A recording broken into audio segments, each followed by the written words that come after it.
Hello everyone, welcome to my channel. இன்றைக்கி இந்த வீடியோவில் கீட்ஸ் பற்றின இம்பார்ட்டண்ட்டான கொஷின்ஸ் தான் நம்ம பார்க்க போகிறோம். ஸோ அதுக்கு முன்னாடி நீங்கள் என்னோடய வீடியோஸ் நிறையா பார்த்துட்ருப்பீங்கன்னு நினைக்கிறேன். அதே மாதிரி பிஜிடிஆர்பி இங்கிலீஷோட ஷெட்யூலும் நம்ம ஒரு ஸ்டடி பிளானும் ஆல்ரெடி ஒரு வீடியோவில் போட்டிருக்கோம். அதை ஃபாலோ பண்ணிகிட்ருப்பீங்கன்னு நினைக்கிறேன். அந்த ஷெட்யூலை பேஸ் பண்ணி எவ்ரிடே டெஸ்ட்டு 5 கொஷின்ஸ் எம்சிக்யூஸ் மட்டும் test everyday night 8 o'clock Telegram குரூப்பில் போஸ்ட் பண்ணிகிட்ருக்கேன். ஸோ ஆல்ரெடி இது 13th வீக் முடிய போது, இன்னும் 4 more weeks இருக்குது. ஸோ இது வரைக்கும் ஜாயின் பண்ணாதவங்க அதில் ஜாயின் பண்ணிக்கோங்க. டிஸ்கிரிப்ஷன் பாக்ஸ்லேயே டெலகிராம் குரூப்போட லிங்க் இருக்குது. ஸோ வாங்க இன்றைக்கான வீடியோ பார்க்கலாம். இன்றைக்கு வீடியோ ஒரு ஷார்ட் வீடியோ தான் கீட்ஸை பற்றினது. ஸோ இது பார்த்திங்கன்னா நிறைய லைன்ஸை கொடுத்து கேட்குற மாதிரி தான் இருக்கும். ஏன்னா கீட்ஸ் பார்த்திங்கன்னா ஒரு கொஞ்சம் வருஷம்தான் உயிரோடு இருந்த ஒரு பர்சன். நம்ம தமிழ்நாட்டில் பாரதியார் மாதிரின்னு எடுத்துக்கலாம். பாரதியார் எப்படி சின்ன வயசுலேயே இறந்துட்டார். பட் அதுக்கு முன்னாடியே அவரோட போம்ஸ் நிறைய கொடுத்துட்டு போயிருக்காரு.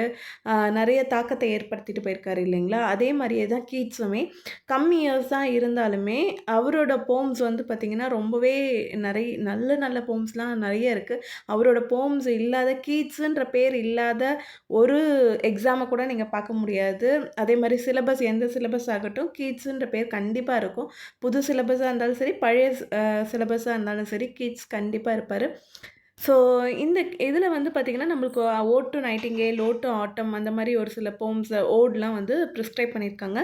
ஸோ அந்த மாதிரி நிறைய ஒர்க்ஸ் பார்த்திங்கன்னா ஆக்சுவலி கீட்ஸ் 1817 தான் எழுத ஆரம்பிச்சிருப்பார். அண்ட் 1821 இறந்துருவார். ஸோ அந்த ஒரு 4 இயர்ஸ் பீரியட்குள்ளே அவர் எழுதினது தான் அவரோட எல்லா ஒர்க்குமே. அண்ட் 1819 தான் மேஜர் ஆஃப் த ஒர்க்ஸ் அந்த இயரில் தான் அவர் எழுதியிருந்திருப்பார், இன்க்ளூடிங் அவரோட 6 ஓட்ஸ். ஸோ வாங்க கீட்ஸை பற்றின கொஷின்ஸ்க்கு போகலாம். So first question, a thing of beauty is a joy for ever occurs in. So இது கீட்ஸோட ஃபேமஸ் லைன். இது எந்த போமில் வருது அப்படின்னு பார்த்தீங்கன்னா, it is Endymion. Next, the quotation, when a man is capable of being in uncertainties, mysteries, doubts, without any irritable reaching after fact and reason, is a definition of. So நம்ம already பார்த்துருக்கோம். Keats நிறைய வீடியோஸில் நான் already அவர் coin பண்ண டேர்ம்ஸ்லாம் நான் சொல்லியிருக்கேன். So அது coin பண்ண டேர்ம்ஸில் 2 டேர்ம் ரொம்பவே இம்பார்ட்டண்ட்டானது. அது எதில் அந்த மாதிரி அவர் தனியாக லிட்ரரி கிரிட்டிசிசம்ன்ற மாதிரி ஒர்க்லாம் எழுதலை. ஸோ ஃபார் எக்ஸாம்பிள் இப்போ வேர்ட்ஸ்வர்த் ப்ரிஃபேஸ் எழுதின மாதிரியோ, கால்ரிட்ஜ் ஒரு பயோக்ராஃபியாக லிட்ரரியாக எழுதின மாதிரியோ, கீட்ஸ் தனியாலாம் ஒரு ஒர்க் எழுதலை. அவர் அவரோட ஃப்ரெண்ட்ஸ் அண்ட் ரிலேட்டிவ்ஸ்க்கு லெட்டராக எழுதி அனுப்புனது தான் அவர் இறந்ததுக்கு அப்புறமா பப்ளிஷ் பண்ணி அதில் இருக்க கீ டேர்ம்ஸ்லாம் மட்டும்தான் நம்ம எடுத்து யூஸ் பண்ணிகிட்ருக்கோம். ஸோ இந்த டெஃபினேஷன் அவர் எதுக்கு கொடுத்துருப்பார் அப்படின்னு பார்த்தீங்கன்னா, negative capability, it is for Shakespeare. Next, life like a dome of many coloured glass stains the white radiance of eternity until death tramples it into fragment. The above lines occur in. So இதை படித்தாலே தெரியும் நமக்கு டெத்தை பற்றி தான் பேசுகிறாங்க. So டெத்துன்றப்ப இங்கே நிறைய கொடுத்துருக்கிறது எலிஜி. ஸோ டிஜெக்ஷன் அண்ட் ஓடு தவிர மீதி 3மே எலிஜி கொடுத்துருக்காங்க. ஸோ கீட்ஸோட ரிலேட்டட் எலிஜி எதுன்னு பார்த்தீங்கன்னா, it is Adonais. It is written by Shelley. Actually எதுக்காக எழுதியிருப்பாருன்னா, கீட்ஸ் இறந்ததுனால அவரோட மெமரியில் எழுதியிருப்பார். ஸோ இதில் ஒரு விஷயம் நீங்கள் என்ன தெரிஞ்சுக்கணும் அப்படின்னா, ஷெல்லிக்கு கீட்ஸ் இறந்தது கொஞ்சம் நாள் கழித்து தான் தெரியும். அண்ட் கீட்ஸ் இறந்ததுக்கான ரீசன் டியூபர்குலோசிஸ். பட் அவர் ஷெல்லி என்ன சொல்லுவார் அப்படின்னா, நம்ம ஆல்ரெடி பார்த்தோம் பைரன், அந்த இவங்களுக்குலாம் பைரன் கீட்ஸ்குள்ளெல்லாம் நிறைய சண்டை வந்துகிட்டே இருக்கும். ஸோ அப்போ என்ன பண்ணுவாங்க அப்படின்னா, நிறைய கீட்ஸோட ஒர்க்கு பற்றி நிறைய கிரிட்டிசைஸ் பண்ணியிருந்திருப்பாங்க. ஸோ அப்போ இவர் என்ன பண்ணுவார், ஷெல்லி என்ன பண்ணுவார், நிறைய கிரிட்டிசிசம் வந்ததுனால தான் கீட்ஸ் அதை நினச்சே ரொம்ப கஷ்டப்பட்டு அவர் சீக்கிரமாக இறந்துட்டார் அப்படின்ற மாதிரி ஒரு போர்ட்ரேயல் தான் ஷெல்லி கொடுத்துருந்துருப்பார். So next one, John Keats poem ode to a nightingale was composed in. So நம்ம ஆல்ரெடி பார்த்தோம் அவரோட ஓடு எல்லாமே 1 இயரில் தான் கம்போஸ் பண்ணது. It is 1819. Next, the words where are the song of spring, A, where are they, occur in ode to autumn. So இந்த vote to ஆட்டமுமே அது அவரோட 1819 ஓடு இருக்குது இல்லைங்களா, அதில் இதுதான் ஃபைனல் ஒர்க். ஸோ ஒரு ஆர்டரில் இது பண்ணி பிரித்து வச்சுருக்காங்க. இதை முன்னாடி எழுதியிருக்கலாம், இது பின்னாடி. அவர் எந்த மாதிரி இதுவும் கொடுக்கல. பட் அவர் எழுதின விதத்தை வச்சு இது இந்த டைமில் எழுதியிருக்கலாம், அது அந்த டைமில் எழுதியிருக்கலான்ற மாதிரி பிரித்து வச்சுருக்காங்க. Next, the correct chronological order of the following poet is. So இதில் வந்து பார்த்தீங்கன்னா 4 போயட் கொடுத்துருக்காங்க. Byron, Shelley, Keats and Walter Scott. So ஸ்காட்டுமே வந்து பார்த்தீங்கன்னா ஃபஸ்ட்டு இனிஷியல் ஸ்டேஜஸில் வந்து போம் தான் எழுதிட்டுருப்பாரு. அதுக்கப்புறமா வந்து பைரனுமே அவரோட ஸ்டைலை அதே மாதிரியே ஸ்டைலில் எழுதுறதுனால அதுக்கப்புறம் இவர் மாறி ஹிஸ்டாரிக்கல் நாவல்லாம் நிறைய எழுத ஆரம்பிச்சிருப்பாரு. ஸோ பட் இதில் என்ன ஒன்று டிஃப்ரென்ஸ் நீங்கள் பார்க்கலான்னா, ரொமான்டிக் போயட்ஸையே வந்து நம்ம 2 கேட்டகரியாக பிடிக்கலாம். Early romantic poets and later romantic போயட்ஸ்னு. ஏர்லி ரொமான்டிக் போயட்ஸில் வந்து வேர்ட்ஸ்வர்த், கால்ரிட்ஜ், சதே இவங்கெல்லாம் வருவாங்க, அண்ட் ஸ்காட். லேட்டர் ரொமான்டிக் போயட்ஸில் வந்து பார்த்திங்கன்னா பைரன், ஷெல்லி, கீட்ஸ் இவங்கெல்லாம் வந்து வருவாங்க. ஸோ இதில் வந்து பார்த்திங்கன்னா ஸோ ஏர்லின்னும் போதே அப்போ நம்மளுக்கு தெரியுது வால்டர் ஸ்காட்டு தான் ஃபஸ்ட்டு வருவாங்க, then Byron, then Shelley, then Keats. So D is the answer. So நான் இங்கே வந்து உங்களுக்கு இயர்ஸும் கொடுத்துருக்கேன். அது என்னென்னு பார்த்தீங்கன்னா, வால்டர் ஸ்காட் வந்து 1771 to 1832, Byron 1788 to 1824, Shelley 1792 to 1822, Keats 1795 to 1821. So இதில் பார்த்தீங்கன்னா கீட்ஸ் வந்து லேட்டாக பிறந்து சீக்கிரமாக இறந்துடுறாரு. கீட்ஸ் இறந்த அடுத்த வருஷமே வந்து ஷெல்லியும் இறந்துடுவார். ஸோ வால்டர் ஸ்காட் தான் வந்து சீக்கிரமாக பிறந்து லேட்டாக இறந்துருக்காரு. So in Keats poetic career the most productive year was, நம்ம ஆல்ரெடி பார்த்தோம், it is 1819. In a letter to his brother George in September 1819, John Keats has this to say about a fellow romantic poet. He describes what he sees. I describe what I imagine. Mine is the hardest task. The poet under references. So நம்ம already பார்த்தோம், 2 போயட்டுக்குள்ளே டிஷும் மாதிரி அது ஒரு மனக்கசப்புன்ற மாதிரி இருக்கும். So அது யாரை பற்றி அப்படின்னு பார்த்தீங்கன்னா, it is about Byron. So அவர் வந்து பார்க்குறத எழுதுறாரு, நான் இமேஜின் பண்ணி எழுதுகிறேன், என்னோடது தான் வந்து கஷ்டமான டாஸ்க் அப்படின்னு அவரோட பிரதர் ஜார்ஜுக்கு எழுதின லெட்டரில் வந்து பைரனை பற்றி சொல்லியிருப்பார். So in which of the following poem by Keats uses the Spenserian stanza. So இதுவுமே வந்து நம்ம ஸ்பென்சரை பற்றி பார்க்கும்போது பார்த்தோம், என்னென்ன போம்ஸ்லாம் வந்து ஸ்பென்சேரியன் ஸ்டான்ஸால் வந்திருக்குன்னு. So later early 19th century அந்த ரொமான்டிக் ஏஜ்லலாம் பார்த்திங்கன்னா ஸ்பென்சேரியன் ஸ்டான்ஸா வந்து நிறையவே யூஸ் பண்ணியிருந்தாங்க. அந்த 18th century, late 18th century and early 19th centuryயில் நிறைய போம்ஸ் வந்து ஸ்பென்சேரியன் ஸ்டான்ஸாஸில் வந்து யூஸ் பண்ணி எழுதியிருந்தாங்க.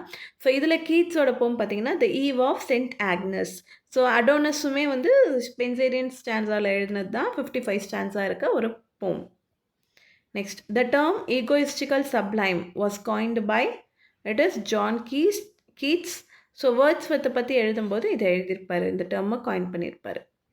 Next, when Keats writes about the beaker full of the blushful Hippocrene is. So ஹிப்போக்ரின்றதோட பிக்சர் தான் நான் வந்து சைடில் கொடுத்துருக்கேன். ஸோ அது என்னென்னா, ஒரு the fountain of the hearts அப்படின்னு சொல்கிறாங்க, இல்லையா spring sacred to the Muses அப்படின்னு சொல்கிறாங்க. So the both A and B are the answers. இது வந்து ஒரு க்ரீக் மித்தாலஜிலேருந்து எடுத்த ஒரு கேரக்டர்.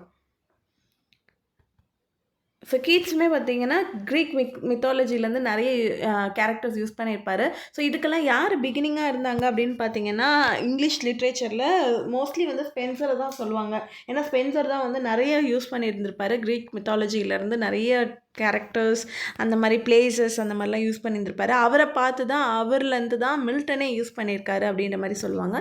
ஸோ அதை பேஸ் பண்ணி தான் கீட்ஸுமே யூஸ் பண்ணியிருந்திருப்பார். Next, who is John Keats Sylvan historian. So இது ஒரு ரொம்ப இன்ட்ரெஸ்டிங்கான ஒரு கொஷின். ஸோ இதில் வந்து பார்த்திங்கன்னா, இது வந்து சில்வியன் ஹிஸ்டாரியன் அப்படின்னும் போதே நம்ம என்ன நினைப்போம்னா, ஒரு பர்சன் அப்படின்ற மாதிரி நினைப்போம். பட் இங்கே வந்து என்னென்னா, க்ரீஷியன் ஏர்ன் இருக்குது இல்லைங்களா, அந்த ஏர்னே வந்து அதனுடைய ஹிஸ்ட்ரி சொல்கிற மாதிரி இருக்கிற போம் தான் ode on the Grecian urn. So அந்த போமில் வர ஒரு ஹிஸ்டாரியன் யாருன்னா த க்ரீஷியன் ஏர்ன். ஸோ அதுதான் வந்து ஆன்சர். ஸோ இது எந்த போமில் வருதுன்னா, ode on a Grecian urn. Next, whom did Keats regard as the prime example of negative capability? So நிறைய டைம் பார்த்துட்டோம், it is William Shakespeare. She dwells with beauty that must die, wrote Keats in one of his odes, referring to melancholy. So இது ode to melancholyல வந்த ஒரு line.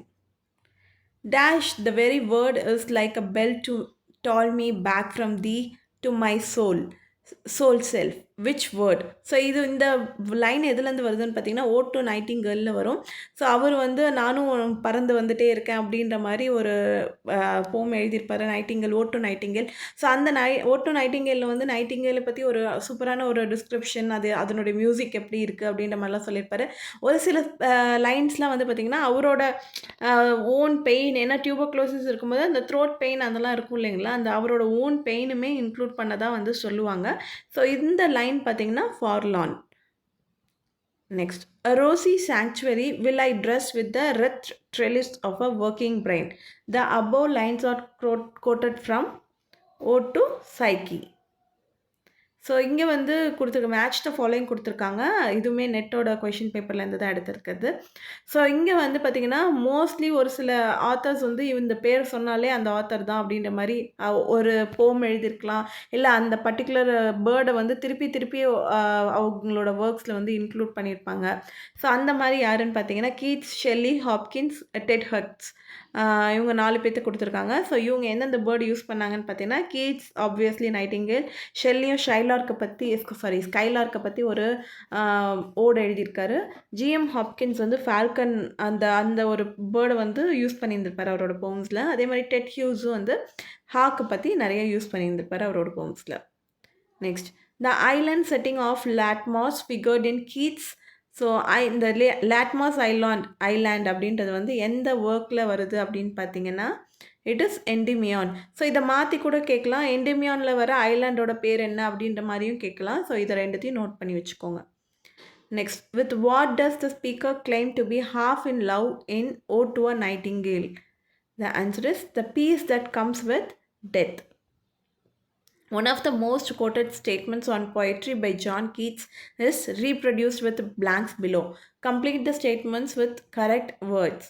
If poetry come not as naturally as the leaves to a tree, it had better not come at all. So இதை பார்த்தீங்கன்னா வந்து கிட்டத்தட்ட வந்து words எழுதின மாதிரியே இருக்கும். அவர் வந்து கொஞ்சம் சாஃப்டாக சொல்லியிருப்பார், இவர் கொஞ்சம் ஸ்ட்ராங்காகவே சொல்லியிருக்காரு. So it is come not, had better not come. Next, oh for a draught of vintage that hath been cooled a long age in the deep dwelled earth, tasting of flora and the country green, dance and provincial song and sunburnt myth. The above description is an example of. So இது பார்த்திங்கன்னா இதில் வந்து ஒரு சில விஷயங்களில் வந்து நம்மளோட sense organs இருக்குது இல்லைங்களா, 5 சென்ஸ் ஆர்கன்ஸ் இருக்குது. ஸோ 1 or 2 யூஸ் பண்ணலாம், அதுக்கு மேலே யூஸ் பண்ணியிருக்காங்க அப்படின்னும் போது நம்ம வந்து அதை வந்து சினஸ்தீஷியா அப்படின்ற மாதிரி சொல்லுவோம். ஸோ இங்கே வந்து பார்த்திங்கன்னா டேஸ்டிங், டான்ஸிங், சாங்கு அந்த மாதிரி 3 யூஸ் பண்ணியிருக்காங்க. ஸோ அதனால் வந்து இது சினஸ்தீஷியான்னு சொல்லுவோம். ஸோ இந்த இதுக்கு வந்து நிறைய எக்ஸாம்பிள்ஸ் வந்து இந்த லைனை தான் கொடுப்பாங்க. இதுவுமே எந்த போம்லேருந்து வருதுன்னு பார்த்திங்கன்னா Ode to Nightingale. Next, Keats' La Belle Dame Sans Merci combines 2 poetic forms. What are they? It is lyric and ballad. Next, who among the following Greek philosophers has a bearing on a composition of Shelley's Adonis? So ஷெல்லியோட Adonais பார்த்தோம், அது கீட்ஸோட டெத்துக்காக எழுதுகிற ஒரு போம், பாஸ்டரல் எலிஜி. So அந்த பாஸ்டரல் எலிஜியில் வந்து பார்த்திங்கன்னா நிறைய ரைட்டர்ஸ் வந்து ஷெல்லி வந்து இன்க்ளூட் பண்ணியிருந்திருப்பார். நிறைய ரைட்டர்ஸ் வந்து கீட்ஸ்க்கு வந்து ஒரு மோன் பண்ணுற மாதிரி இன்க்ளூட் பண்ணியிருப்பார். ஸோ அதில் வருது Plato. Next, who among the following is celebrated in John Keats' line on the Mermaid Tavern? John Keats lines on a Mermaid Tavern. So யார் அப்படின்னு பார்த்தீங்கன்னா ராபின்ஹுட்டை தான் வந்து இந்த போமில் வந்து அவர் செலிப்ரேட் பண்ணியிருந்திருப்பார். So this is about John Keats. So உங்களுக்கு இந்த வீடியோ பிடிச்சிருந்தா please like, share and subscribe. Thank you very much.